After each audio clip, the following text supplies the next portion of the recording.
Welcome to the Monday edition of Unexpected Points, America's favorite nerd analytical podcast. I'm Kevin Cole. I'm your host, senior data scientist here at PFF. Got a few questions coming out of the week, the broad thematic questions revolving around injuries.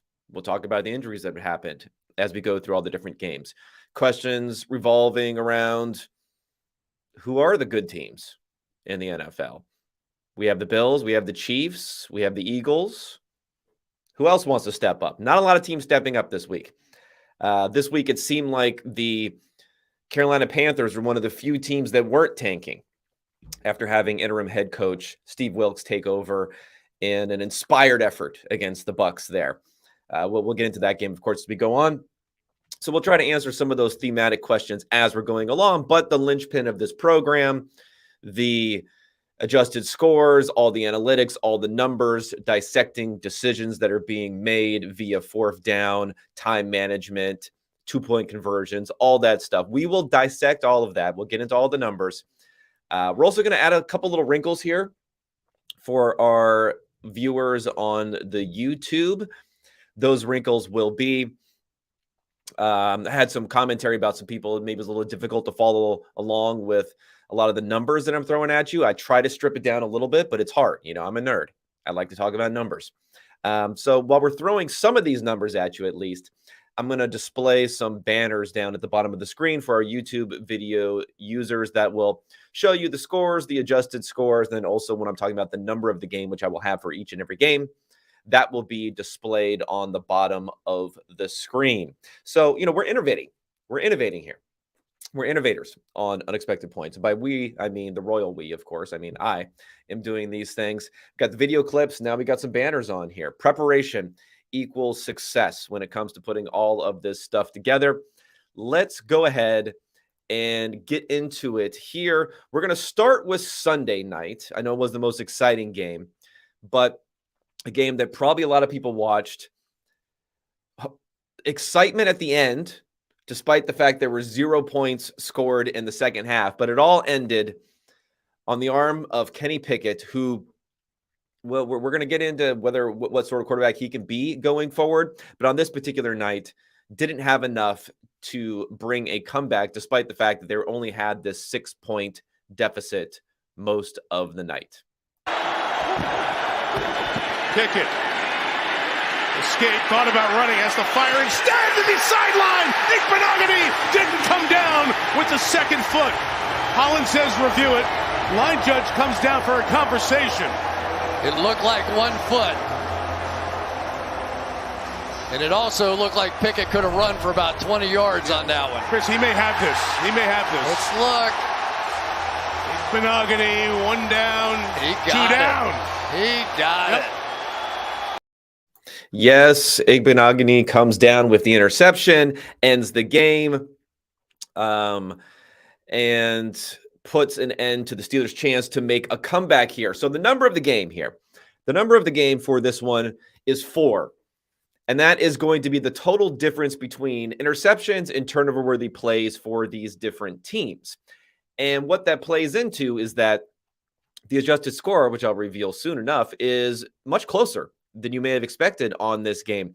There were 3 dropped interceptions that we graded as dropped interceptions for the Steelers. One of them, I think, was a little bit questionable. Like, it wasn't the easiest catch for a potential for a drop interception, but the other 2 were just right there. They were the classic type of plays where you say, okay, now I get it why these guys are playing defensive back and they're not playing receiver, because they were there for the taking. And on the other side of it, we graded the long interception for Kenny Pickett, where Claypool's feet, body, hips, waist, whatever, got tied up with the defender. He fell down. It was an interception. Terry McCauley, the rules analyst on the broadcast, said that he believed it should have been a DPI. So we did not grade that as a turnover-worthy play. So in total, we had 4 different potential turnovers or turnovers that could have gone the other direction very, very easily based upon the play. And that's what makes some of the difference in what we're going to look at when I get to my adjusted scores here. So in this game here, Miami 7.5 point favorite. They win 16-10. The adjusted score is 20-20. Right down the middle on this one. A little bit surprising because the Dolphins were more generally successful in this game with their success rate. But again, the turnover-worthy plays that did not happen, did not actually affect the game for Tua, are moving this adjusted score around a little bit versus what we saw. And Kenny Pickett, I think he was about equal to what we saw from Tua, despite some of the struggles that he had there. 44 different pass attempts for him, so he was throwing it a lot. It's only 5.8 yards per attempt versus 7.5 for Tua. But he was adding some value with a few rushes with his legs, picking up some first downs there. And he looked okay doing it in that manner. What was weird about this game is that Miami looked great to start the game.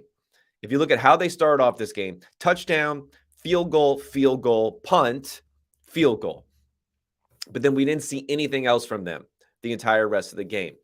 And Pittsburgh did have that touchdown, a great catch by George Pickens from Kenny Pickett, which seems to be a connection that's brewing there. Pickens finishes this game with 6 catches for 61 yards and a touchdown. So there's something going on there, but I don't know. Both offenses did not display a ton of upside in this game, especially when we're considering that they are going to be playoff caliber type teams. And the turnover-worthy plays for Tua, that's really going to be an issue if it continues going forward, because you have the high upside with some of these players. When it comes to Hill, it comes to Waddle. Waddle had 4 catches for 88 yards. Hill had 7 catches for 72 yards. So you do have some of that with these teams, but you got to limit those turnover-worthy plays. They didn't turn into interceptions in this one, did not get them in this one, did not get Tua in this one, but still, he only had a 63 grade in this particular game because of how difficult it was with the turnover-worthy plays. Now, what he does do, maybe he doesn't get enough credit in a lot of different systems when it comes to Tua, is 2.4 average time to throw, 0 sacks in this game. The Steelers' pass rush has been struggling a lot, I would say, without TJ Watt, but still, they had 15 players produce pressures in this game. I'm sorry. There's only 5 pressures in this game.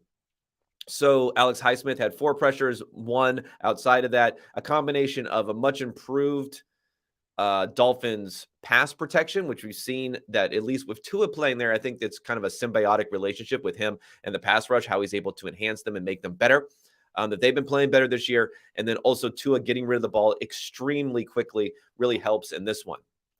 Okay, now we got to talk about looking forward on this one. It's a game maybe you throw away for the Dolphins. You hope you're going to be a little bit better going forward, despite the fact you ended up winning this game.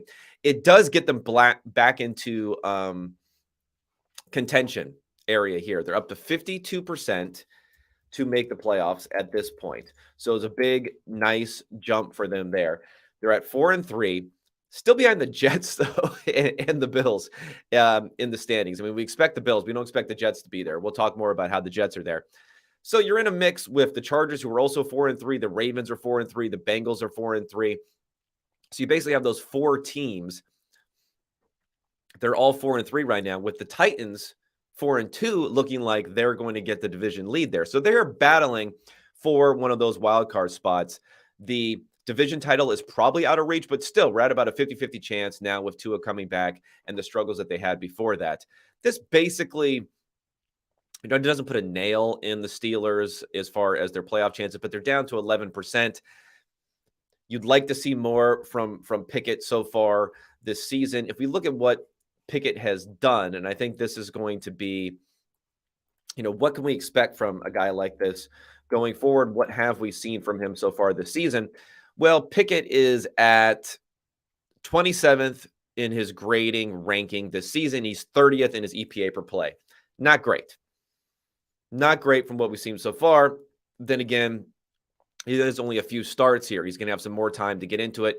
He hasn't faced the easiest schedule when they brought him in, having to face the Bills and others now in the Miami defense, which can be pretty tough. So we're going to hope from a little bit more for him going forward. But the upside, as far as throwing the ball down the field, he does do that despite not having the strongest arm. But when we start to hear Taylor Heineke type of comparisons for his gunslingingness and throwing it down the field, that's when you start to get a little bit worried about what you're going to have with him, whether or not his arm can, cash the checks that his mind is writing. 7 interceptions already this season for Pickett on 5 turnover-worthy plays. So he has had some bad luck there, but still 2 touchdowns, 7 interceptions is going to be something people are going to be looking at and wondering about going forward for Pickett.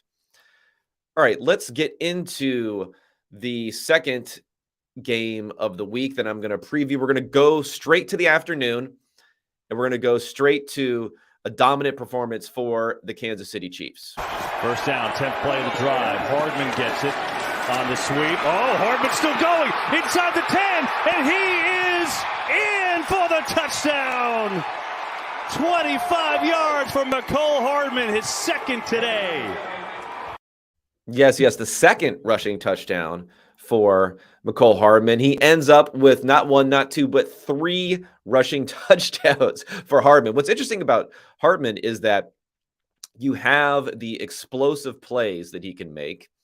I guess actually one of those touchdowns was technically a passing touchdown, although it was like a handoff type of situation, a receiving touchdown, but still basically 3 rushing touchdowns for Hardman. He provides a bit of an explosive element, whether he's not necessarily the best at actually catching the ball down the field. 4 catches for 32 yards in this game, including that touchdown, which was more of a handoff situation. But he does bring explosive speed where MVS has some of that speed, 3 catches for 111 yards for him. Juju Smith-Schuster does not, but he got down the field a lot in this game, 7 catches for 124 yards. But seeing some more explosive plays from the Chiefs, 423 yards for Mahomes, 12.4 yards per attempt. That is the type of offense that you want to see. And the fact they're able to piece this together without Tyreek Hill, with a bunch of other players here, is very, very encouraging for them going forward. All right, let's get to the number of the game here. It's 7. And the reason I picked this, I say 7 straight possessions for the Chiefs offense where they scored a touchdown. And technically, it's not true. So I pulled a little bit of an okie doke here. Not true. They did not score a touchdown on 7 straight possessions because one of those possessions near the end of the half was a questionable blocking, low block call, which ended up calling back a touchdown. So technically it was touchdown, field goal to end the half, and then 4 straight touchdowns. But regardless, it just shows this is the story here, the dominance of this Kansas City offense against a San Francisco defense that's still missing some players, but Charvarius Ward played some in this game. Nick Bosa was back in this game. They should have been a little bit more at full strength on the other side of the ball. Christian McCaffrey came in. He played a handful of snaps, got involved somewhat. Trent Williams was back, maybe the best left tackle in the NFL. So he was back, although despite that, Frank Clark made some plays, including a safety in the end zone. So question city here for San Francisco coming out of this one after, a game that looked like it was close at one point. They were up 10 early in the game. It was somewhat close in the third quarter for a little bit, but just too much offense for Kansas City. There was nothing that could be done despite some bonehead plays by Jimmy Garoppolo, as we often see. There's really nothing he could do in this situation, despite the fact that he's going to attract a lot of attention. Very, very few quarterbacks are going to be elite enough to play with the Kansas City offense that is scoring touchdown after touchdown after touchdown after touchdown in this one. And the exact numbers here, Kansas City was a 1-point favorite going into this. They win 44-23. The adjusted score, KC, actually supposed to be 35-27. Sorry for the typo on that one. So the pretty healthy win for them there. And still, 27 for the San Francisco adjusted score is not bad. That's going to get you wins in a lot of games. Jimmy Garoppolo, before he had the fumble to end the game there, was at 0.15 EPA per play. That's about a 70th, 75th percentile type of outcome there. So he's playing well enough where if you had an average team against an average opponent, you put up the type of EPA per play that he does. And I know everyone says, oh, it's a team stat. It's a team stat. Touchdowns are a team stat. Passing yards are a team stat. Yards per attempt are a team stat. They're all team stats, other than maybe grading, which of course he suffers in somewhat. But these are all team stats. He just continually is working a pretty good offense for this team. It's just they couldn't get it done when the defense is playing on the way they were. And just to go over some of the numbers for how dominant Kansas City was in this game. 95th percentile in their success rate offensively. 95th percentile dropping back to pass. 67th percentile against the run. Didn't really matter because they're passing it a lot more than they run there as far as the running game. But still, the running game was good. Whereas San Francisco, 81st percentile success rate offensively. Pretty darn good. 75th passing the ball. Pretty darn good. This is just a situation where no matter how good they were going to play offensively, they weren't going to be able to match the firepower that San Francisco was bringing. I mean, that Kansas City was bringing on the other side. I mean, more numbers on the Kansas City offense. I know I'm laying it on a little bit here, but just to put it in a yards sort of perspective, 9.1 yards per play. So every single time they're snapping the ball, they're averaging 9 yards. Every single time that they have a passing play, 11.4 net passing. Every single time they passed, 11.4 yards, 5.3 rushing the ball. Did not have a chance at all. McCaffrey, let's talk McCaffrey. 8 carries for 38 yards, 4.8 yards per attempt. Not bad there. And then he was also involved somewhat in the passing game. 2 catches for 24 yards on 2 targets. I'm sure those numbers will go up significantly.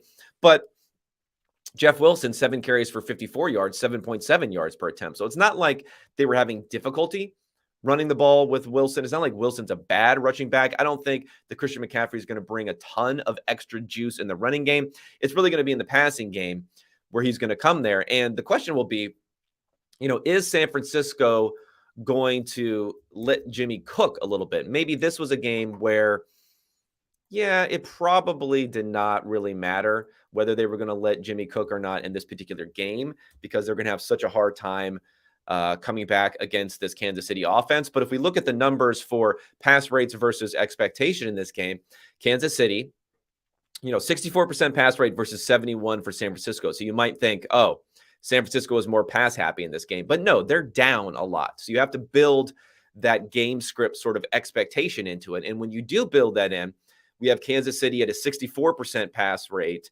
which is 11% better than what you would expect because they were winning by so much. San Francisco, yes, it's 71%, but 1% under what you would expect.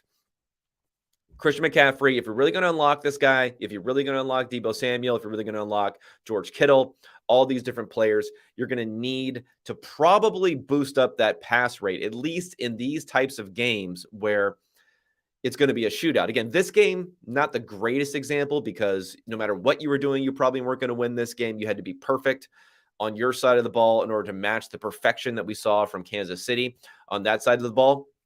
But this is something to think about in other games if you want to maximize all those weapons. And part of the trade breakdown I did for this Christian McCaffrey trade, which you can check out on last Friday's episode of Unexpected Points, is that might have to let Jimmy cook a little bit more, even if it's a bunch of screen passes to these guys. We saw a screen to McCaffrey on this one.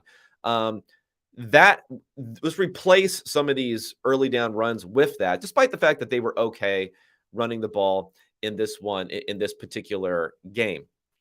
Okay, let's get to what are we going to look at them going forward. Kansas City is firmly the second best team in the NFL, according to our numbers. I know some people may still put the Eagles in that conversation, bowing to, looking at the record, but we have them being about 1.5, 2 points better than the Eagles. They're up to 94% to make the playoffs. That's pretty much a done deal. 86% to win the division, which was helped greatly by the Chargers' loss this week.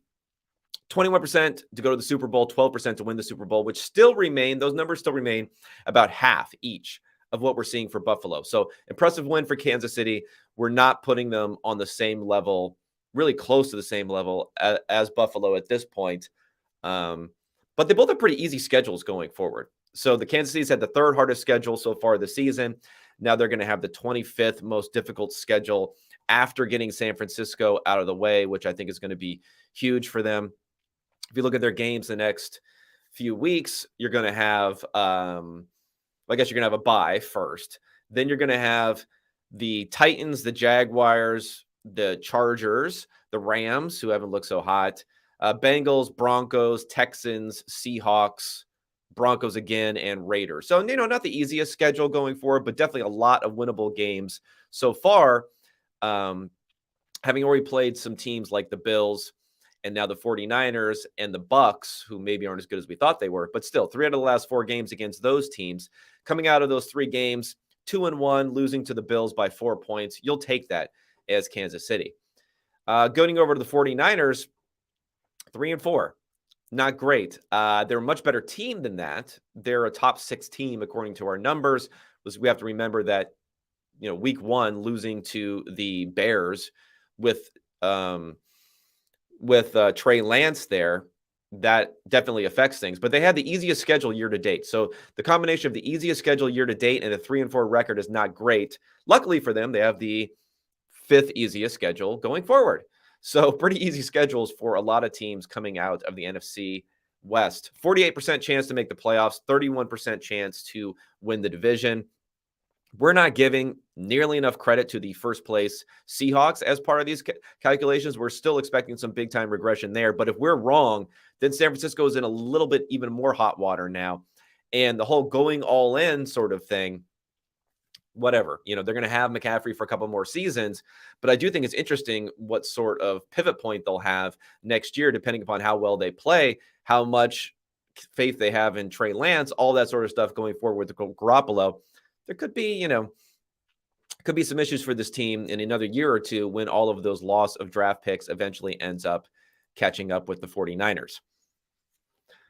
All right, let's get to the next game on the agenda. A surprising game as far as how much I enjoyed it when I was rewatching it. And of course, we have to start bowing down to New York. Big New York, the New York industrial complex is taking over the NFL, including the Giants, the disrespected Giants, as 3-point underdogs in Jacksonville, come away with the victory. Trevor Lawrence throws a strike. Christian Kirk right there at the end, but look. Inside the 1-yard line. And what did Wink Martindale say about Fabian Moreau? You got to be able to make tackles. Boom, right there. He gets him and keeps him out of the end zone. Okay, so we'll go check on Mark Schroeder after that. The color commentator on that game. Sounds like he may have been a hernia or something, pulled a hammy or something going over the review there. So yes, 1 yard away from a score, down 6 points at the end of the game. The Jaguars cannot win at home. They go down to your New York Football Giants, who everyone loves, who continues to rack up victories, who continues to own the nerds. I would say this is the worst possible outcome for me, having to hear about the narratives of Daboll and coaching and why they won't regress on their one-score games. Every game for them has been a one-score game so far this season. I'd say it's a worst-case scenario, but I think the real worst-case scenario for me would have been them like blowing out the Jaguars. So at least as nerds, we can still hold to our priors of these one-score games being a little bit of luck as far as whether they go up or down. We can still hold and battle the football industrial complex and all of their takes on Daboll and the Giants and everything else. We can still battle them with evidence of being 1 yard away from potentially losing that game and the luck that's associated with it. But, happy to hear about Daboll's great coaching for another week, which he probably is doing a good job. Don't get me wrong. They're winning games. He's probably doing a good job. It's going to be a little bit difficult to swallow for me in this game. So what is the number of the game in this one? Well, the number in the game of this one is 43. 43 is the number of the game. And the reason that is the number of the game is that is the win probability the Jags could have had. Okay, if they converted, it was 4th and 5 at their own 30-yard line with 4:40 remaining. This is kind of the decision of the game. One of the decisions of the week here that the Jags failed on, and which hurts me because I labeled the Jags, I gave them the moniker that all analytically forward-thinking teams dream of, and that is our Jags, our Jaguars. I gave them our, meaning nerds. We're going to embrace them because of how great Peterson has been this year with the decision-making. And he displayed it earlier in this game, too. Yeah, they failed on a 4th and inches, which was kind of a toss-up, but I think for the fact that it was a 4th and inches, it was a good decision. They converted another 4th and 1 where they're quick and they're ready to go. There's no hesitation here. This one, I think Peterson bowed down a little bit to the football guy and media and everyone else. Couldn't pull the trigger on this one. I know you're at your own 30-yard line. I know there's 4:40 remaining. They only had one timeout left. Only one timeout left for the Jags. I know if you don't convert, it feels like the game is over at that point, but the numbers give you a pretty strong lean in that situation to the fact that you should be going for it. Basically, if you go for it, you gain about 2.8% win probability. And if you punt it, the estimation is that punting the ball in that situation, you have about a 1 in 4 chance of winning the game. So going for it, you increase your chance a little bit more because you're going to fail more than half of the time. That's another reason why teams don't like to do this. They're like, we're going to fail more than half of the time. So therefore, we're going to get criticized more than half of the time. And that's kind of how people look at these decisions. Did you make it? Did you didn't make it? But even if you assume you're going to fail more than half of the time, the upside going all the way up to a 43% chance of winning the game by converting versus punting and just having a 24% chance. You just needed to take that risk with the fact that the Giants offense having to stop them, one timeout left, all that sort of stuff. Now, they did have a chance at the end, and they got close at the end, mostly because Saquon Barkley went out of bounds when he shouldn't have gone out of bounds, leaving some time there at the end. But this was a time where Peterson needed to, sack up here, go ahead, go for it in that situation. If you go down with the analytical ship here. And if you convert that, you put yourself in a really good chance to win that game. If you don't, you're allowing the other team to take over, to take advantage, and to dictate what is going to happen in this contest. Okay, overall numbers here. Jags, again, 3-point favorites going into this game. Everyone said it was fishy. It was a weird line. It made no sense. Now you can continue to say that, I guess, if you want to. But go ahead and make some money out there, people. When you're complaining about these Vegas and what's going on with the Vegas lines, go ahead and make some cold, hard cash and go ahead and bet against them. You would have made some money in this game. It would have been congratulations to you on this one. The adjusted score, I was a little surprised that it was 33-23 Giants, that it was so far towards the Giants in this one because you had a Travis Etienne fumble on the goal line. You had them almost scoring this touchdown at the very end. You had them failing on a 4th and inches. You had a lot of things for the Jags. You had Trevor Lawrence missing open receivers. We'll talk about that. He's has a tendency to sail the ball continually over and over again on some plays. So I'm surprised that the Giants were ahead by that much, but it really just comes down to the success rates that build into the formula to make adjustments here. The Giants had a 93rd percentile success rate in this game. They could not be stopped going forward. 93rd percentile rushing the ball too. And then some of that was Daniel Jones. 11 carries for 107 yards, 10 yards per carry. That's powerful. Only took us 1 sack in this game. No interceptions in this game. They also failed on a 4th and 2 near the goal line, which I think was a good decision, but it was a little bit rushed. So I think the decision has to be a little bit faster next time. I'm not sure if that was a Brian Daboll thing, if that was a difficulty in personnel, whatever happened there, but they almost messed that one up. They did mess that one up by getting down to about 0 on the clock on this one. But I think also, if I'm not going to necessarily give credit to Daboll, because everyone wants the Daboll thing, the coaching thing, I still think that's ripe to regress. I'll look back to Kevin Stefanski as an example. Well, I think Stefanski's a good coach. I think Daboll's a good coach. But these one-score game things, Stefanski won 7 out of 9 one-score games when he was coach of the year in his first season in 2020 for the Browns. Since then, he's only won 6 out of 15 games in one-score games. It's just pretty random, guys. So being 6-1, all one-score games so far this year, it's going to be a little random for the Giants going forward. Who I will give credit to, this is credit when credit is due here, and someone I did not expect to be playing well this year is Daniel Jones. Having 4 years of sample of Jones being a mediocre quarterback, and maybe his improvement, we say we should give a lot of that to Daboll too. I think we could definitely give some of that, although he's had flashes in the past of being pretty good. And he's cleaned things up, though. The awareness factor. The fumbles are way down since early in his career. Being aware there. The turnover-worthy play factor, not doing that. Running the ball a lot. Now, maybe that's also Daboll unlocking him, but I would have loved, this was just something that's there for the taking. that was kind of an obvious thing that you should do, is unlock Daniel Jones running the ball a lot more. They're doing that now. And he struggled the first couple of weeks, and that's when I was very, very skeptical of the Giants. After those first few weeks, he had a 53 passing grade those first 2 weeks. But since then, he's at an 80 passing grade. He's way up there as far as how he has been able to perform. And each week that haters like myself of the Giants continue to look at and say they're going to regress and everything else, I think we don't want to build too much on the fact that they really overperformed those first few weeks. Carolina was a bad team that they beat. They really were bad against the Titans week 1, although they ended up winning that game. They're starting to play a lot better now. Green Bay may be not good, but they're played well in that game. They played well in this game.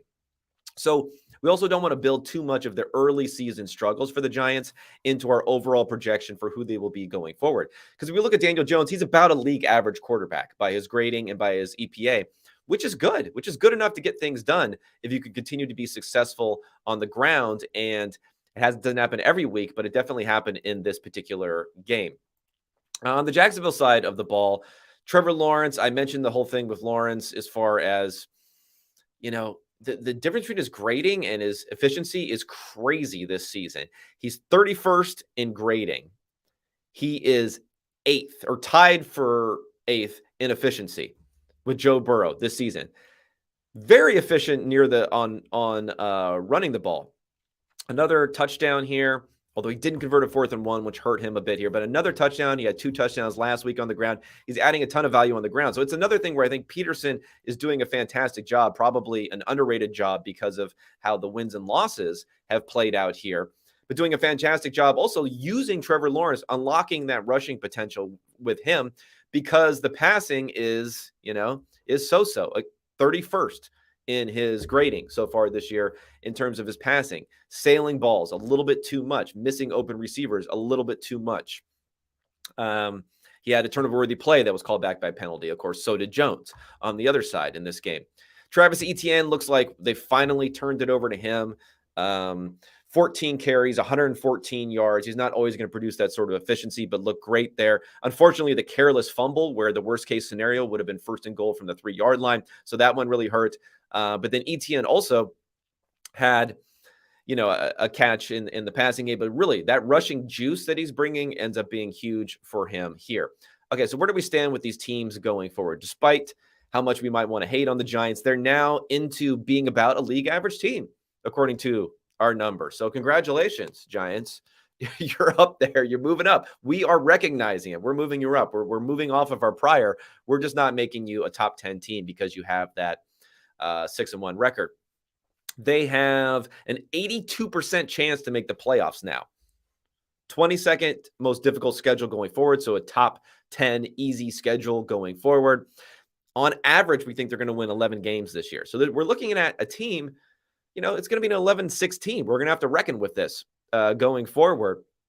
And this 82% chance is especially impressive to make the playoffs, with the fact that Philly is really looking like they're running away and they're going to have this division title. So the fact you have basically a 15% chance to win the division and you still have an 82% chance to make the playoffs shows you how strong the underlying win-loss record and some of the numbers are for the Giants going forward. Really, really, really disappointing for the Jags, because now we're looking at maybe a 10% chance to make the playoffs, despite the fact that they have been in a lot of games this year, then performed well, but still that Texans game, they definitely could have won. They could have won the Colts game last week, and they could have won this game, although it was a little bit more, Giants were a little bit more dominant in this one this week. Instead, they don't. They move down to having a very tough road here going forward, especially with the Tennessee Titans continuing to win games and looking somehow like the Titans are gonna end up winning the division here again in 2022. All right, next game on the agenda here is Sad Tom and the non-tanking Panthers take it to Sad Tom and the rest of the Bucs. On the 17, it's Hubbard. Chuba Hubbard to the end zone. Touchdown!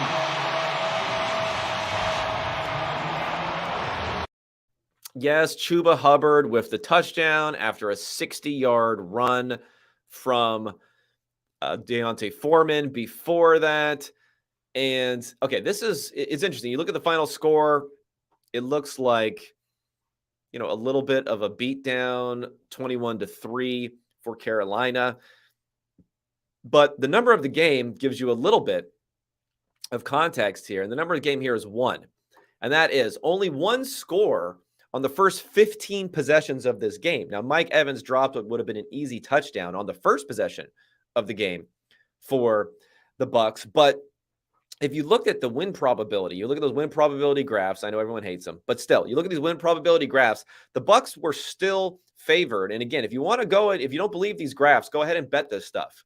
And you can bet in game on these sorts of things. If you were betting in game, the Bucs would have still been the favorite to win the game until about midway through the third quarter, a little bit later, late part of the third quarter in this game. So with all the struggles the Bucs were having, it wasn't like this game was there for the taking. This was not some sort of game where the Panthers showed some sort of great offensive success in this one. Yet still, the adjusted score probably gives us some more context here. Tampa Bay, 13-point favorite, biggest favorite of the week, lose 21-3. Amazingly high differential there between how much they were favored by. You're favored by 13, you lose by 18. That's rough. Adjusted scores, 23-20 Carolina. So we do have Carolina a little bit higher on the adjusted scores, but a pretty close game here. And that's because the success rate for Carolina was only 17th percentile in their success rate versus 57th for the Bucs.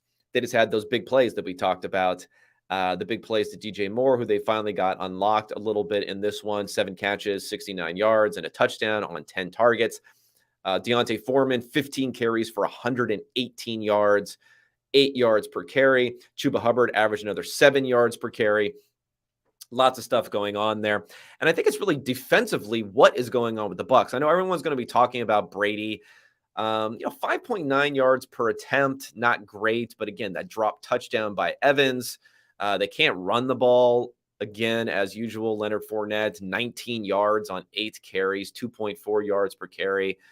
They can't do a lot there. So I know everyone's going to be focusing on the offense because they're going to see that 3 score.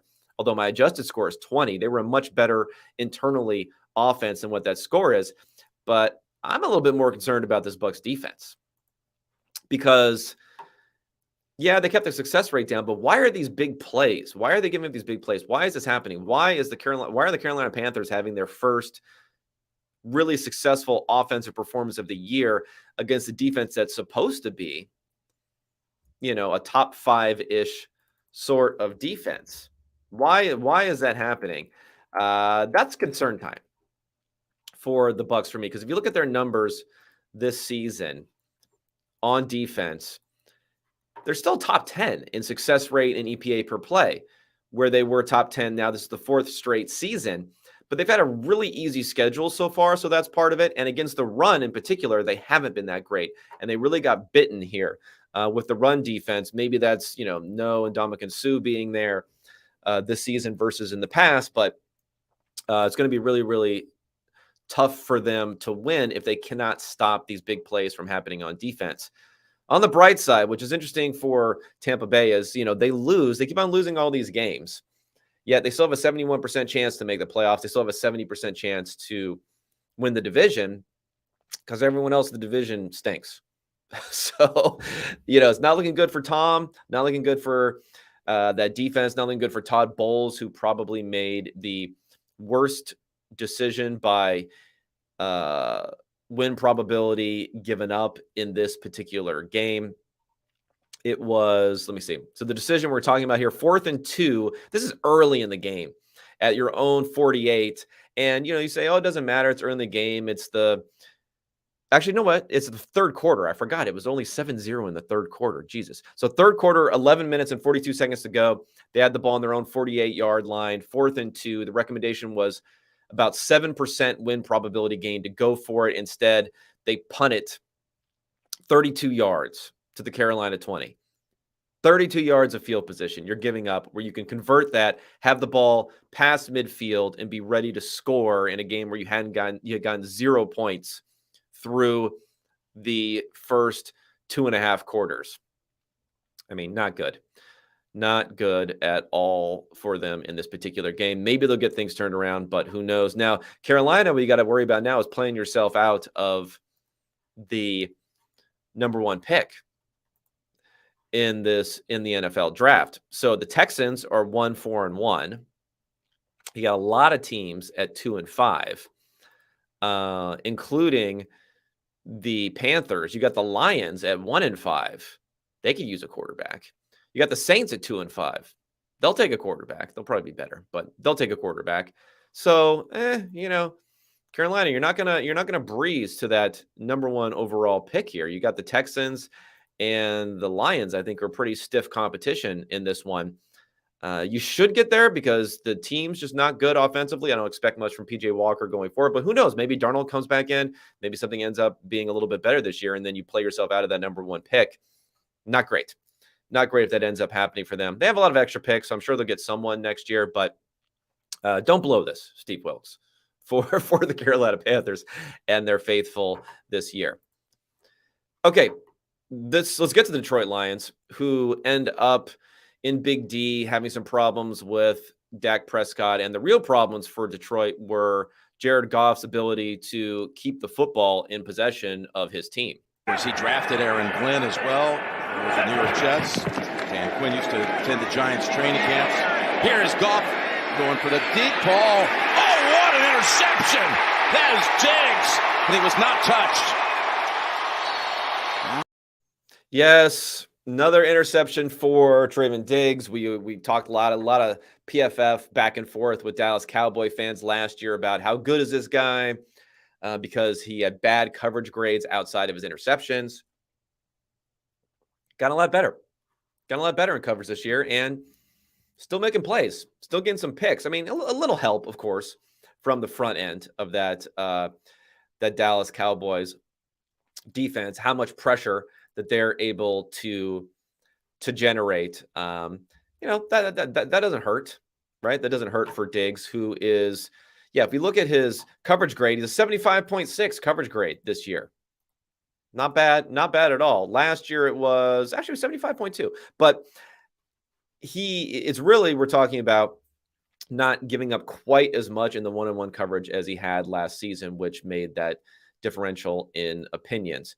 All right, let's get to the number of the game for this one. And I kind of hinted at this with the Jared Goff, the Goffiness, the Goff-acity. 22.3 is the number of the game. And that is the expected points lost on 5 Lions turnovers in this game. Now, one of those is Jamal Williams at the goal line. So we can't put it all on Goff. That was the most impactful play of the game. It was about 8.5 expected points lost. So that was a big one. But we also have 2 Goff strip sacks and 2 Goff INTs. He was only pressured on 9 dropbacks, believe it or not, Jared Goff in this game. But on those 9 dropbacks, 3 turnovers, 5 sacks. Not good when you get pressure on Goff, and that came to play big time in this particular one. We look at the overall numbers here in this one. Dallas, 7-point favorite. They win 24-6. The adjusted score, 24-19. Probably a little too close versus what it really was. But again, the adjusted scores are going to say we're going to downweight some of these outlier plays. And there was a ton of outlier negative plays for the Lions in this particular game. And the Lions had a 71st percentile success rate offensively. Now, Dallas was at 90th percent. So they were much better. But it wasn't like the Lions couldn't consistently move the ball. Jared Goff, 8.8 yards per attempt when he wasn't getting sacked. 4.7 yards per carry. Rushing the ball, they were okay doing that. Both teams averaged 5.6 yards per play. Actually, Goff had a higher yards per attempt than Dak, and they had more yards per carry. Also, it's just the mix of between passing and rushing was heavier towards the Lions, which ended up making it closer than you think. So they weren't bad internally. It's just you cannot have those big mistakes. And that's like the Goff experience there, is that his quarterbacking is actually not horrible sometimes. But then when the pressure comes, it can get bad. And he seems to take really, really bad pressures on this one. On the injury front, Amon-Ra St. Brown, concussion out of the game very early, 1 catch, 4 yards. He was concussed on that play at the very beginning of the game. We'll see what his status is going forward for a team that's already had its bye this season. And offensively for the Cowboys, I mentioned 90th percentile overall on their efficiency, 87th passing, 83rd running. So all 2 phases of the game were working for them on offense. Tony Pollard has some explosive plays. He brings that element, 83 yards on 12 carries, which I thought was pretty important for them. Playoff picture for both of these teams. We have the Cowboys, even after missing Dak for all this time, up to 87% chance to make the playoffs. And we have them as a top 6, top 7 type of team overall. Offensively, I don't think they're really close to being there. But when you start to think about some of the lack of high-level play from a lot of teams this season, and then you look at this defense, which is 4th in total EPA per play rank, was 4th last season, is been great against the run and the pass this year. Last year, they were like a 20-something type of team against the run, and they were the best team against the pass. This year, they're top 10 in both categories, being a complete defense there. That helps. That helps a lot for this team. And with Dak getting back in there, Gallup hopefully getting up to speed, Noah Brown looking like he can contribute. Not great run blocking so far for the team, but they looked a lot better last week with Tony Pollard. This is a low-key team that has a chance to go to the Super Bowl this year when you think about all the bad things that are happening in the NFC and all this focus on the Eagles. Hey, maybe Dallas can get there. We'll see what happens the next time both of them face off later this season. All right, before we get into the rest of the games, we're going to do some ad reads. We're going to pay some bills here. And the first thing is DraftKings. Yes, DraftKings is offering any $5 NFL bet. Get $200 in free bets if your team wins. DraftKings Sportsbook, an official sports betting partner of the NFL. Unbeatable offers right now from DraftKings. You can get that. Plus, you can get the stepped-up same-game parlays. Boost your winnings here.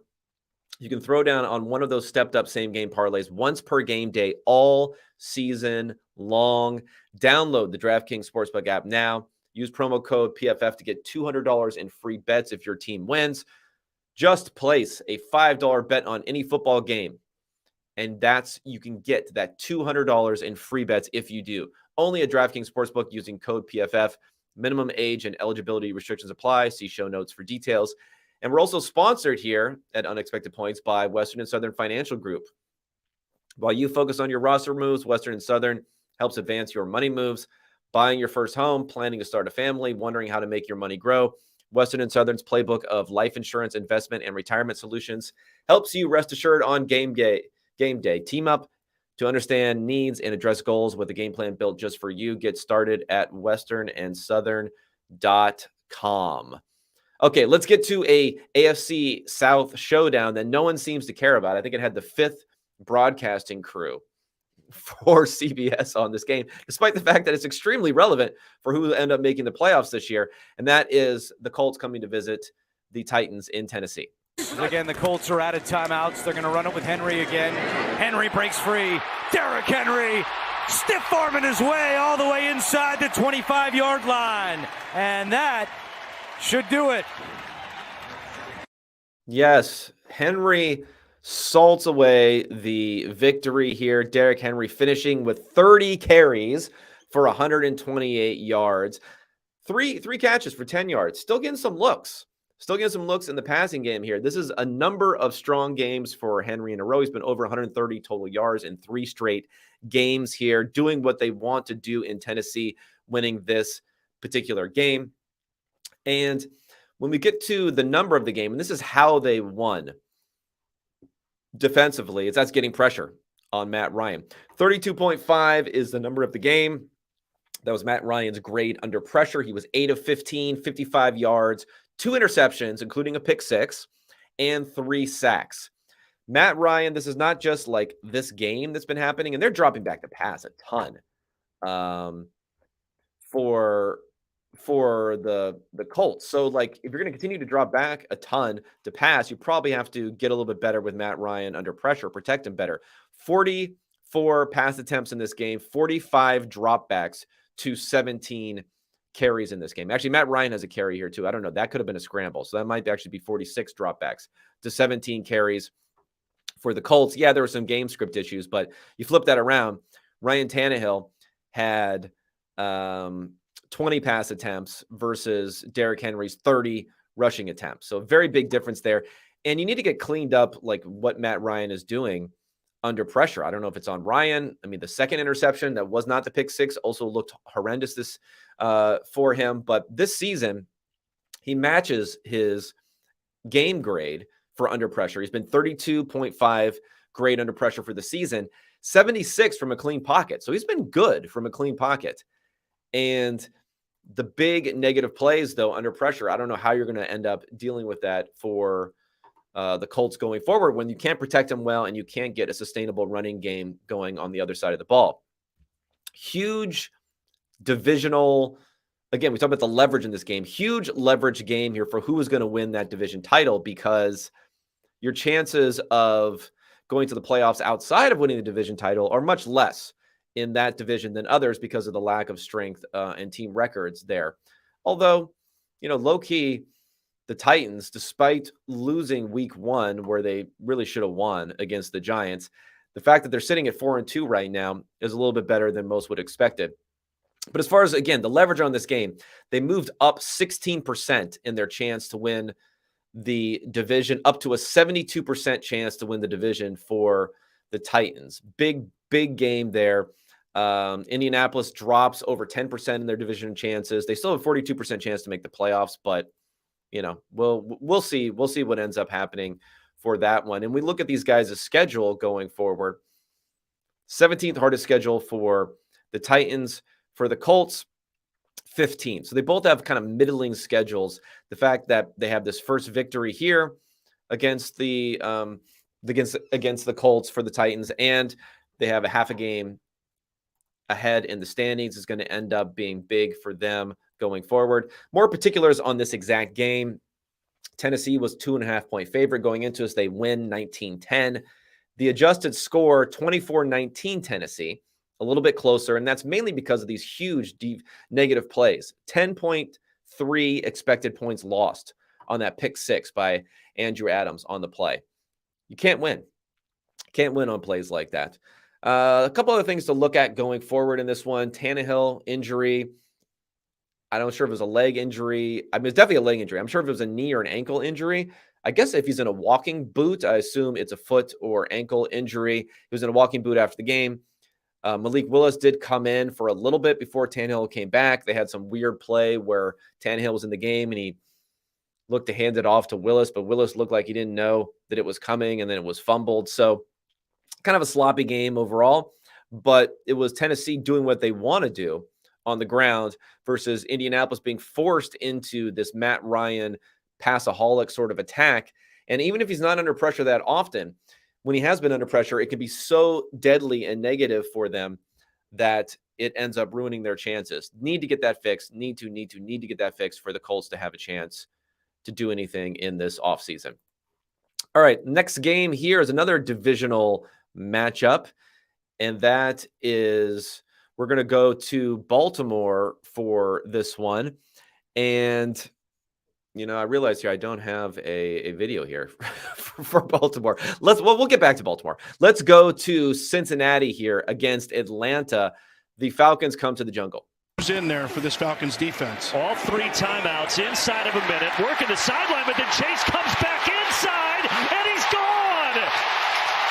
Jamar Chase, second touchdown, this one from 41 yards out.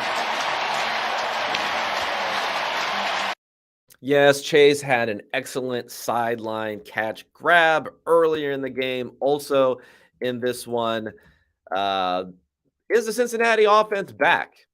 What can we do here? What can we do about this this offense, can we rely on them going forward that to do this sort of thing, to do the sort of thing that we saw them doing last season, where they could stretch the field with Chase and get major yak on a lot of these plays like we saw from him here. And it's kind of amazing, Chase, like how well he's able to run away from the defense. How well he's able to just accelerate and go forward. And I know he was taken out of the game at one point. We'll see what, if there's going to be some difficulty for him going forward, but just great to see this offense turn things around, because they were one of the most underrated offense that I had seen so far this year, before they started to come around here with these big plays. So the number of the game, though, that's the wrong number of the game. The number of the game is 21 in this game. What does 21 represent? Well, that is the pass rate under expectation for the Falcons in this game. 21% under expectation in this game, a new record on the season. And Arthur Smith, he's trying to set a new record every single week, it seems like, with this offense.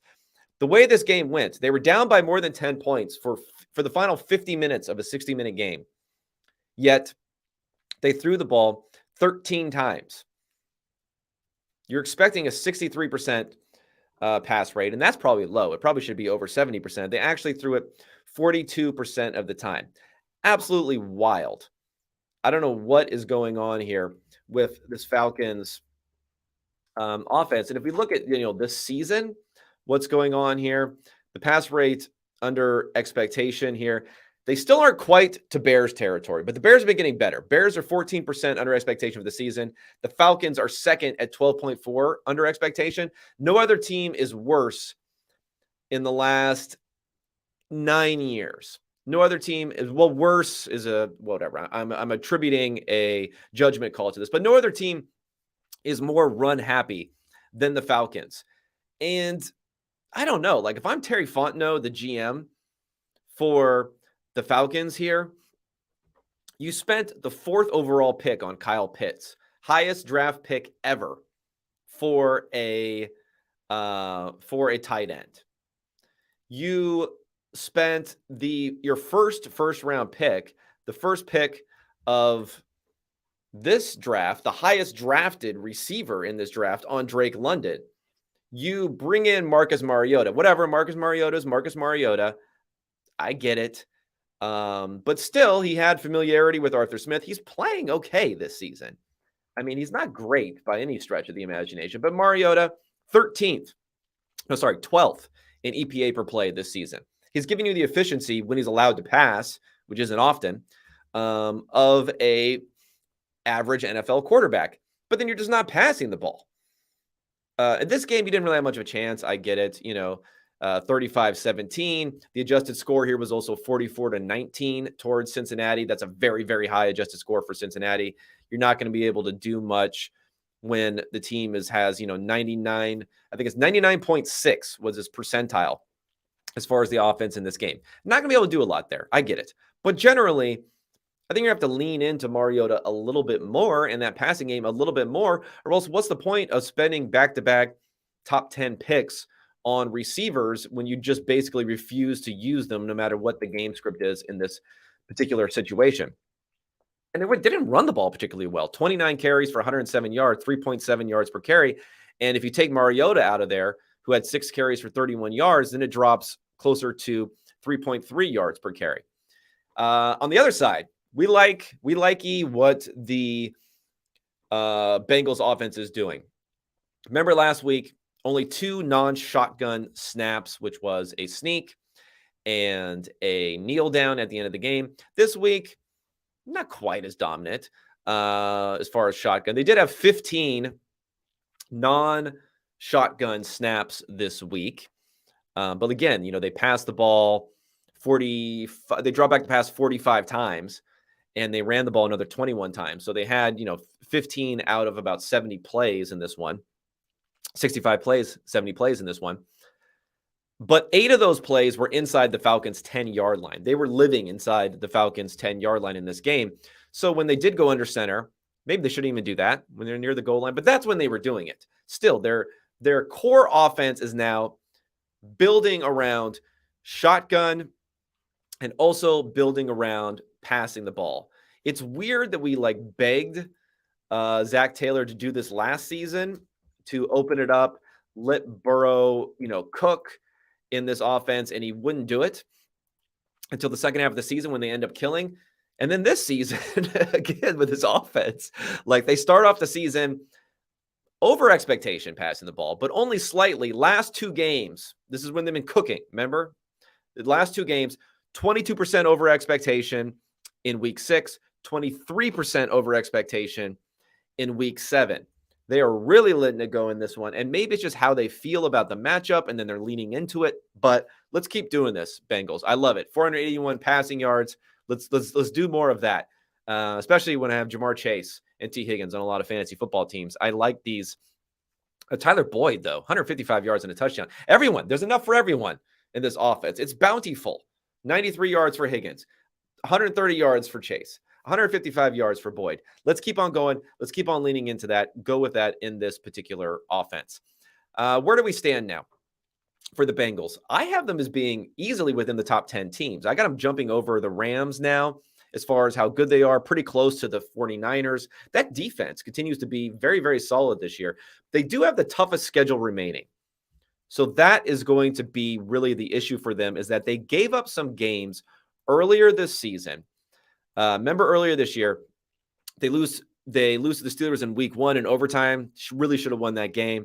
They lost to the Cowboys without Dak Prescott. They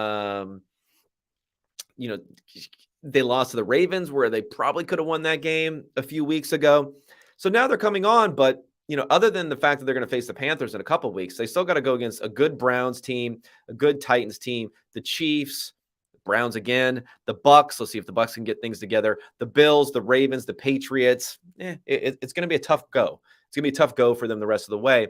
At the same time, the struggles within the division, I think, are going to help them. The Ravens do not seem to be like a powerhouse team at all type of team. I think the Bengals are a better team than the Ravens right now, despite the fact, if you look at the standings, they sit basically the same in the standings. I think they're the better team, especially defensively, than the Ravens right now. So they have a good chance going forward. Falcons, I don't know what to say about the Falcons. I mean, it's not much to say. They still have a 28% chance to make the playoffs, mostly because they have a 20% chance to win the division because of that NFC South. Someone has to win the NFC South, and I guess, it could be the Falcons, but not in this game, not with the way that defense played. And if I know anything about DPs, that Dean Pease, the defensive coordinator there, it's going to be an unpleasant week for that Falcons defense, listening to him there. One other thing on the injury front, AJ Terrell out, hamstring injury, ruled out very early. We'll see what ends up going on with him going forward. Okay, another team that is reeling right now, the Green Bay Packers come to Washington and do not come away with the W. Keep that clock moving. If they get a first down, the game's essentially over. Green Bay's now out of timeouts. Play of the game right now. Heineke hit as he throws, launches, it is caught! Terry McLaurin holds on. Yes, McLaurin holds on. Does fall out of bounds, which meant that they had a little bit more trouble running the clock there at the end and ending the game. But that was the play of the game that did seal it. Taylor Heineke wins.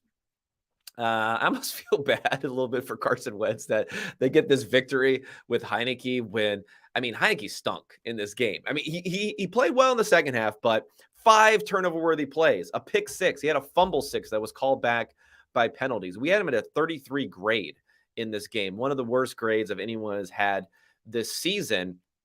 But he does try to gunsling a little bit, and I guess that's why some people like him.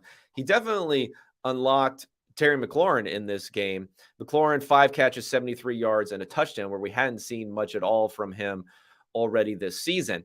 Okay, number of the game is 0. That is the number of 3rd and 4th down conversions for the Packers. 0 of 7 in those situations. That is a killer an absolute killer for an offense. I know they're struggling offensively, so maybe you just say, well, they're bad offensively. I think there's also a degree, at least, of bad luck in this when you can't make those conversions. You just have to be, maybe it's just no one that Rodgers can trust. Maybe the simplification issue that he talked about is just not ended up working out that well. But it ends up being a killer as far as losing about 10 expected points from the fact that you cannot convert, cannot sustain drives, cannot keep going forward. And that's what ends up happening when you only end up with 21 points in a game where you were okay from a success rate standpoint. Green Bay was a 4.5-point favorite in this game. They continue to be maybe the worst team in the NFL versus the spread this season. They lose. Washington wins 23-21. The adjusted score, 2019 Green Bay. So, again, all of these turnover-worthy plays, some of them which did not end up counting for Taylor Heineke, comes into play when that comes to it. Green Bay was more successful overall, 63%, 63rd percentile success rate. So they were actually okay in the success. They just could not convert the first downs, and that was a killer for them offensively. Only 22nd percentile success rate for Washington, but they did put together a few drives, which ended up allowing them to win the game here. Offensively, Aaron Jones, a lot of juice, but only 12 rushing attempts. Not great, actually, and there's yards per carry there, but only 12 rushing attempts. And I think this is also something that comes into play when people say, you're not running the ball enough. You're not running the ball enough. Well, you got to convert first downs to keep running the ball. It's really hard to have a lot of rushing attempts in a game where you don't convert first downs because you run the ball on first down. You run the ball on second and medium. You rarely run the ball on third down unless it's third and short. So if you don't convert third downs, your proportion of third downs is high to the rest of your plays. And then it makes it really, really difficult to run the ball. Rodgers, 5.5 yards per attempt. He ended up having some big plays later on, but if you looked earlier in the game, this is a good stat from Rob Domofsky over at ESPN, and this is going into the 2-minute warning. He had 38 yards passing, 2-minute warning in the first half for Rodgers, 38 yards passing, and had not attempted a 10-plus air yard throw at that point. Just nothing down the field, nothing stretching things. Eventually ends up getting going a little bit, but still difficulty for him there. Another good stat when we talk about the Packers going forward from Timo Riske over at PFF here, at PFF_Moo if you want to follow him on Twitter.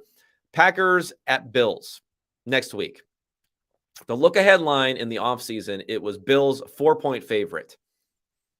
Last week, it reopened at 8.5. Now it's 10.5.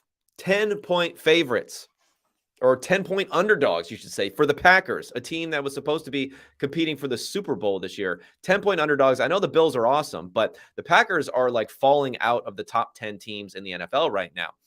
37% chance for them to make the playoffs after this one. Things are going to get really, really ugly in Green Bay, especially considering the contract we're talking about for Rodgers. I don't think he's been really the problem, but if that defense can't win you games, it's going to be hard for this offense to do that. That's going to be the problem. Simplify things, don't simplify things, throw it down the field. Sammy Watkins ain't helping. Make a trade here. I don't know. They're at a desperation point. I know it's not Green Bay's MO to make a deal, to make a trade, to bring someone in, but I mean, depends on who it is, I guess. Maybe someone like Brandon Cooks, if they want to look at him. There's been this talk about Claypool. I'm not sure if that helps a ton. You need somebody, and you especially need somebody you can throw the ball down the field to. Maybe Cooks is that guy.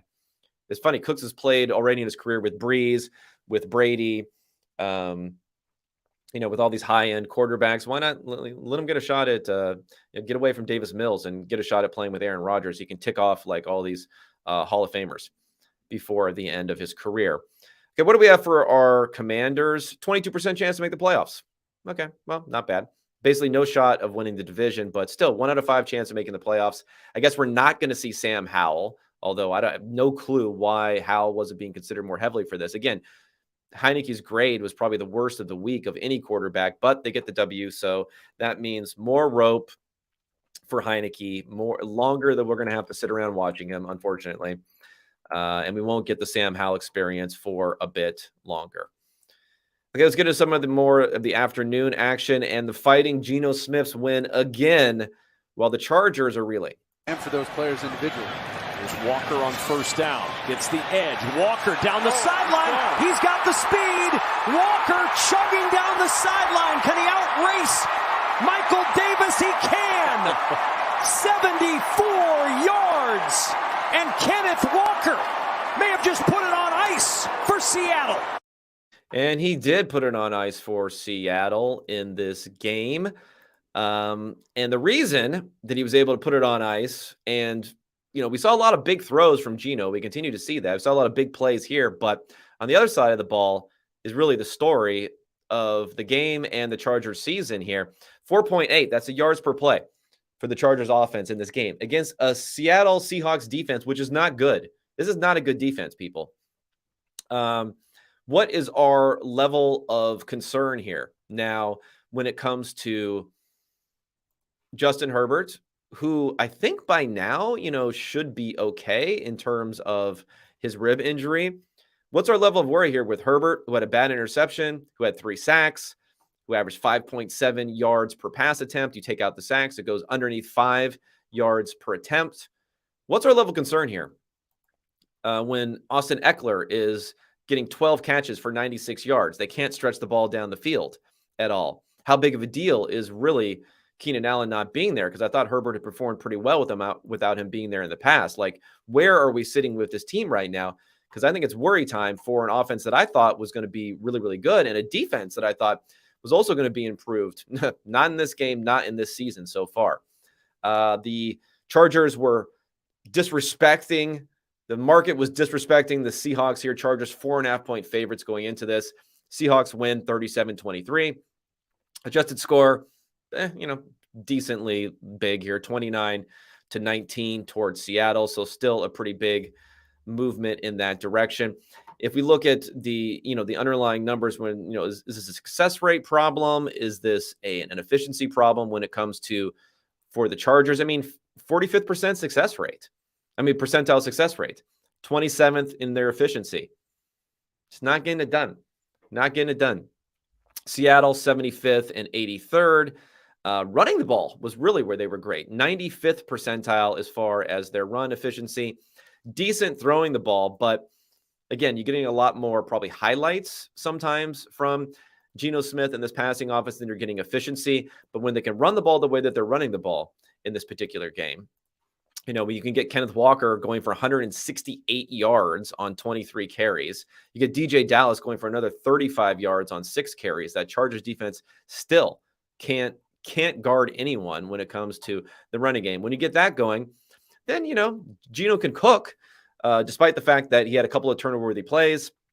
One of them was an interception, took a couple sacks, 6.8 yards per attempt. Not fantastic, but hey, we'll take the victory. Take the victory for Geno in this game. Okay, going forward, where do these teams sit in the standings? And this is when it becomes interesting for the Chargers. They're 4-3, so it's not like desperation time here. Only 1 game behind the Chiefs. They should have beat the Chiefs when they played this year. They were the better team in that game. I know Chiefs fans hate me for that, but imagine if they would have won that game. They could have been 5-2, the Chiefs 4-3, and they would have had the first game in the potential tiebreaker. So missed opportunity there. But then again, you need to take opportunities like this particular game. Now, where do they stand? Well, 42% chance to make the playoffs. Things are devolving for them. They're not all in this season, but they made a lot of free agent signings, especially J.C. Jackson, who was starting to play a little bit better in this game, had been one of the worst signings so far this season, goes down to injury. So that does not help either. The Seahawks, we keep doubting them. You keep doubting the Seahawks, and then all of a sudden you look up, you flip over to the powerful NFC West with the Rams and the 49ers and the Cardinals. The Seahawks, number 1 in the division, 4-3 over the rest of the teams. Still negative 3-point differential in the season. Not a good defense. So I don't know how the Chargers weren't able to score on this one, but hey, they will take it. And they have about a 40% chance to make the playoffs, despite having the lead right now, because we see them as regressing a bit. But who knows? They can continue to continue to own the nerds there, Gino. Let's do it. I'm here. I'm here for it now after fighting it the first couple of weeks, Gino coming back here. So we shall see what will happen going forward. All right. You know what? Let's go back in time here because I forgot that we skipped the Baltimore-Cleveland game because I didn't have the video for that. So let's go back to the morning. Let's go back to the other divisional matchup game, Baltimore-Cleveland. The Ravens come away with the victory. No timeouts and 7 seconds to go. It's Brissett, and he goes down the middle, and it's caught by Peoples-Jones and knocked away on the play, and a fumble, and Gino's. Yes, a fumble to end the game. Browns lose again. Dark times in Cleveland. You think things were dark last week? It's only getting darker in this particular game. And another reason why it's dark is that I know I had a little bit of a falling out with the Browns front office and coaching to a degree because of the Deshaun Watson, not a fan of bringing him in, but I thought we could still rely on them when need be to make the plays that you need to make, to make the decisions that you need to make, the hard decisions that you need to make sometimes. And then I look up in this game, there is 2 minutes and 9 seconds left, and that's when we get to our number of the game, which is 5.6, and that was the win probability forfeited on the decision by Kevin Stefanski. You're supposed to love this guy. He's supposed to be the nerd guy. To kick a 55-yard field goal on 4th and 5 with 2 minutes and 9 seconds left. What are we doing here? Like, what are we doing here? You're going to give the ball back to Lamar Jackson, and even if you end up making this field goal, it's a tie game. You're giving the ball back to Lamar Jackson at that point with a rookie kicker who I know has got a big leg, but no sure thing from that sort of distance. This is one you got to do it because the upside of going for it is not only making the kick easier, it's not only getting the touchdown chance that you're going to have there, it's running out the clock. Even if you make this field goal, you put yourself in a position. And according to the numbers here, even if you make the field goal, you're at a 31% win probability. So 70% of the time, you're losing the game, even if you're making the field goal, because the best case scenario is going to overtime here, and you leave a ton of time for Baltimore to go and score on the other end. I know Baltimore hadn't been fantastic offensively, but still, they could come on here. Whereas if you succeed going for it on this play, you have about a 50% chance to win. Big chance to win. And of course, they take a false start on this one, another sloppy sort of play. They move back 5 yards, and it's more narrow going for it, honestly, in this situation because your conversion probability goes down so far. But you still should probably go for it in that situation on 4th and 10 instead of kicking a 61-yard field goal.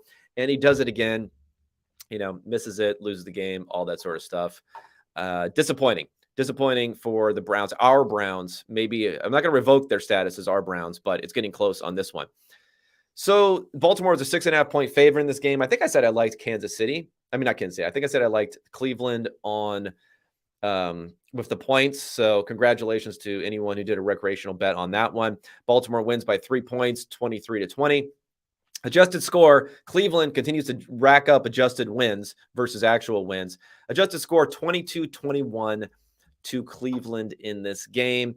So why was that the adjusted score in this game? Well, the Browns actually had a decent success percentile here, 86th percentile versus only 50th for Baltimore.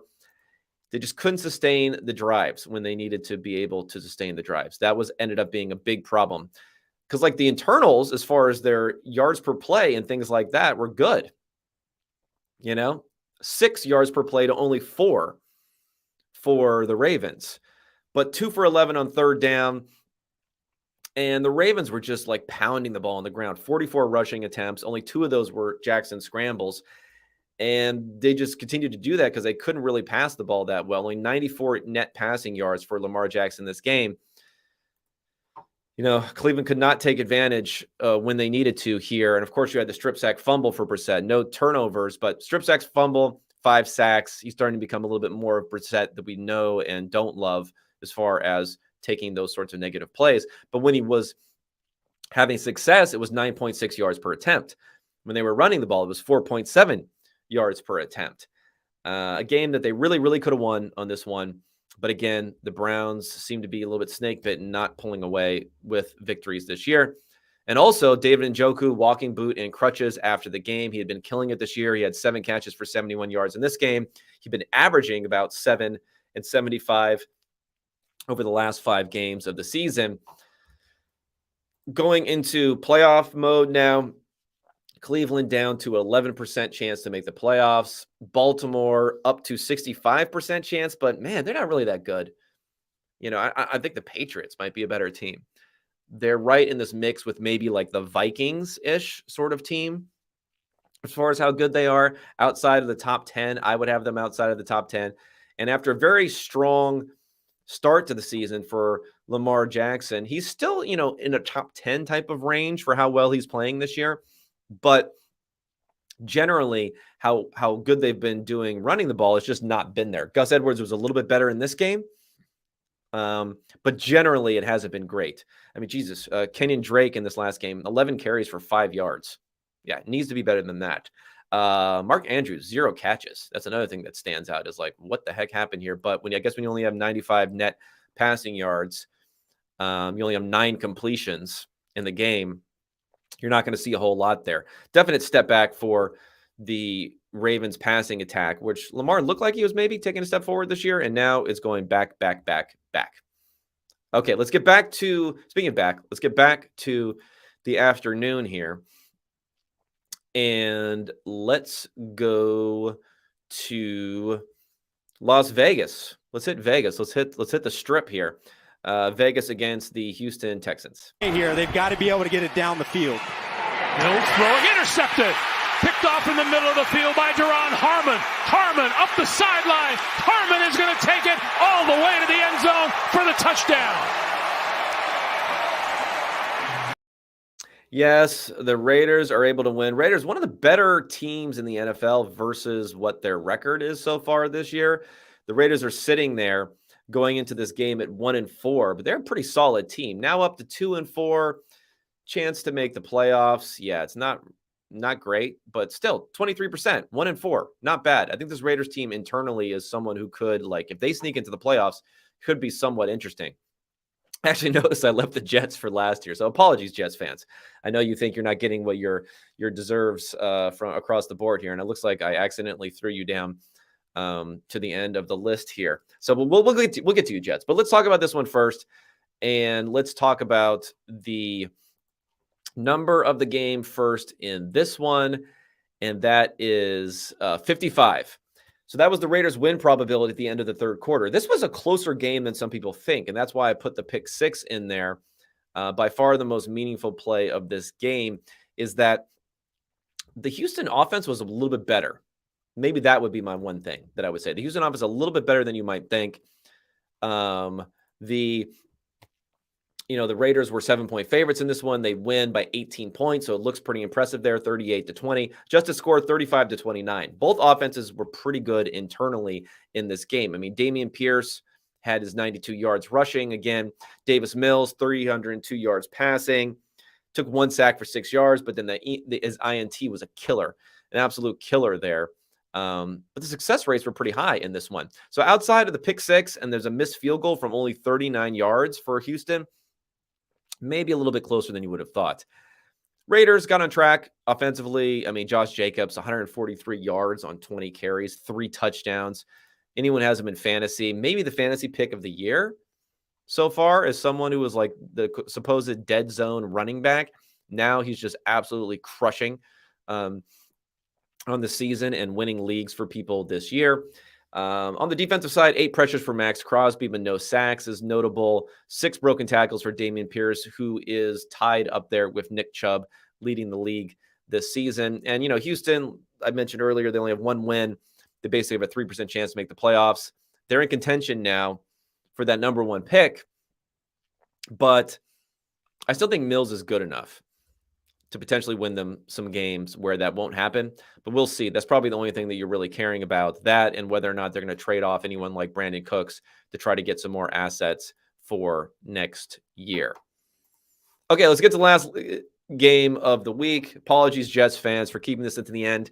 And maybe to cover your eyes even for this highlight, because the most impactful play of the game, the highlight of the game, also comes at a very bittersweet cost eventually for the Jets. They're right back in this thing. Second snap for Denzel Mims. He's in there. They go to the run game. Oh, look at the speed of Breece Hall. He's done it again.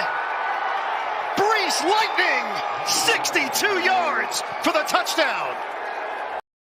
Yes, Breece Hall, 62 yards to the house. Really the only explosive element the Jets had in their offense, and maybe the only explosive element really they have in their offense for the last few weeks. And that's why the ACL injury of his, and I haven't been checking. Maybe you guys can just pop up in the comments that whether what's happening as far as whether that's confirmed for an ACL tear. I think that's I think their initial diagnosis that they can do just feeling around is almost a certainty in a lot of these circumstances. So probably an ACL tear, probably out for the year. Very, very disappointing. Was the leading contender for offensive rookie of the year so far. And in this game, 4 carries, 72 yards and a touchdown with that big run that he's playing here. Whereas Michael Carter comes in and averages 2.2 yards per carry after that. And what's important, let's get to the running back discourse. Maybe I should actually say that explosive plays. So running the ball is good, can be good in two different ways. One, conversions. If you're especially good at converting in these short to medium situations where you really need to convert, that can be highly valuable, especially near the end zone from an EPA sort of standpoint. Now, I'm a little less willing to give the running back credit for those types of conversions versus the blocking, getting a push, just being big, maybe in some circumstances. The other area is you're kind of rushing yards over expected sort of metric. And whether or not that and the explosive plays and having the speed to turn a play that for most running backs would end up being, I don't know, for this run here for Breece Hall, he wasn't touched for a while. Don't get me wrong. He wasn't touched for a while, but he still had to be able to get through the second level of that defense and take it all the way to the house. That's what makes a big difference. That's what the huge expected points add for your team is when you're getting through that second level and taking it all the way to the end. So if we look at our rushing yards over expected so far in this season, he's up there. He's in the top 10. He's at 113 yards over expectation. That's a big one. If you look at it on a per carry basis, because he hasn't as many carries as some of these other guys, he's in the top 5 so far this season. And this offense, and this is going to be the negative side of the Jets talk we're coming into this offense is just, not very good. And that comes to our number of the game here, which is 3, and that's the outperformance for the Jets offense rushing versus passing the ball. They averaged 3 more yards per rushing attempt than they did per net passing attempt in this game. They can't pass the ball very well. Zach Wilson had flashes a couple of weeks ago with his best grade on the season, but then it hasn't come together outside of that. 4.7 yards per attempt. And then when you take out the sacks and you do the net yards per attempt on this one, it is well under 4. It's about 3.5 net yards per attempt for Zach Wilson. Not good. Now, the Denver defense, and this is what's sad about what's going off offensively for this team and Russell Wilson. Denver defense, they could be the best defense in the NFL. So, I'll give them some credit there. I'll give them some slack, I guess, for the fact that Wilson did not perform well this game. But every week that goes by, and this goes for Trevor Lawrence too, this goes for, I guess the ship has kind of sailed on Justin Fields, but it definitely goes for Trevor Lawrence too. It's like each week that goes by for Wilson and for others, when they're not establishing themselves in the second year, then you start to say, okay, now we're getting into our path to being an elite quarterback is that Josh Allen type of path, which only happens once every, generation. That's what jumps out of nowhere after being poor their first couple of years. And that's what we start to worry about here. Wilson had a 50 passing grade in this game. No big time throws. He's not really stretching the ball down the field as much as you would hope for someone who has that type of arm also. And this is while being surrounded by Garrett Wilson, and, they brought back Braxton Berrios, whatever you think about him. Corey Davis didn't play a lot of snaps here. I guess maybe he got injured in this game. I should check that. I know he didn't have Elijah Moore, but Elijah Moore wasn't really doing anything, was there. They brought in Tyler Conklin and CJ Uzoma on the offensive line. They spent a lot there for what's going on, although Lakeland Tomlinson had a little bit of an issue with his pass protection in this one. But Dwayne Brown and others have been pretty solid this year. You just put a lot in place to be good offensively, and then you have a performance on this one where, not much going on here. In fact, if you go all the way to the adjusted scores, Denver had a better adjusted score in this game because you take out that long touchdown, and you don't have much for the Jets. Their adjusted score was 16-12 towards Denver, although it was 16-9 in the actual score in this game. A couple other numbers that feed into that adjusted score, why there is the differential there. The total success rate percentile for the Jets was 2.4 in this. Can't get much worse than that. Whereas for the Broncos, it was 22. So not great percentile there, but at least manageable. Just, again, passing the ball, 10th percentile success rate and second percentile as far as EPA. Just not good. Not good for Zach Wilson. And more context on Wilson here. And again, sorry to be pooping all over Zach Wilson when you guys are probably trying to be happy here, but he's about 30th in his efficiency and his grading so far this season. So that's going to need to improve for Wilson going forward. But all that being said, all that built into projections. I know Breece Hall is missing. Not good, but they might be able to weather the storm at least a little bit with Sauce Gardner and others playing well. Oh, I have a Sauce Gardner stat, so I'll have some good stats for you, Jets fans, in a second. Jets, we have them about 60% chance to make the playoffs now. So we don't have them as a great team overall, so that's what's holding them down a little bit in this number. I know they're 5-2, so you think they might be higher than that. But still, I think you would take that going into the season for most Jets fans. And that's with a pretty poor assumption for what Zach Wilson's going to be able to do this year. But on the positive side, again, going over to the defensive side of things, Sauce. Let's talk about Sauce. Okay, he had an 86.8 coverage grade in this game, 84.1 on the season. So if you look at all cornerbacks who had at least 150 snaps, coverage snaps this season, and the coverage grade, this season it is number 1 coverage grade, Patrick Surtain, number 2, Jalen Ramsey, number 3, Sauce Gardner. Sauce is only behind Surtain, who's kind of established himself as one of the best guys out there. I mean, great. It played in the same game, right? Great player, driving that potentially best defense in the NFL for the Denver Broncos. And then Jalen Ramsey, and then Sauce as a rookie coming in right at that level. Incredible play for him this season. And the Broncos, where do we stand now with Russell Wilson coming back next week when they're going to be playing in London? I mean, we still have the Broncos as being like maybe the 20th best team in the NFL, 18th, 20th, so not that bad, but only a 7% chance to make the playoffs. So they have a similar chance to make the playoffs as the Detroit Lions. Similar-ish sort of chance, a worse chance than the New Orleans Saints, a worse chance than the Pittsburgh Steelers. Not good.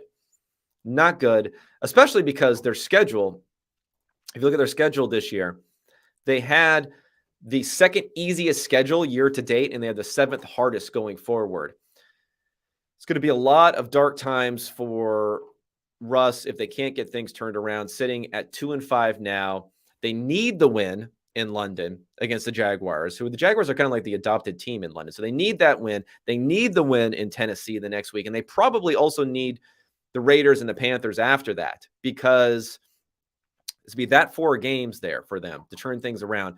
Because after that, we're talking Ravens, Chiefs, Cardinals, Rams, Chiefs again, Chargers. That's going to be tough. So they're going to need a few victories here in the next few weeks, or else things aren't going to turn around. But at least Russell Wilson should be back for the next game. All right, everybody. We did it all. We said it all. We got through all the games. I appreciate everyone tuning in. I hope you, if you're watching on YouTube, enjoyed the the little display of some numbers there at the bottom, help clarify things for you.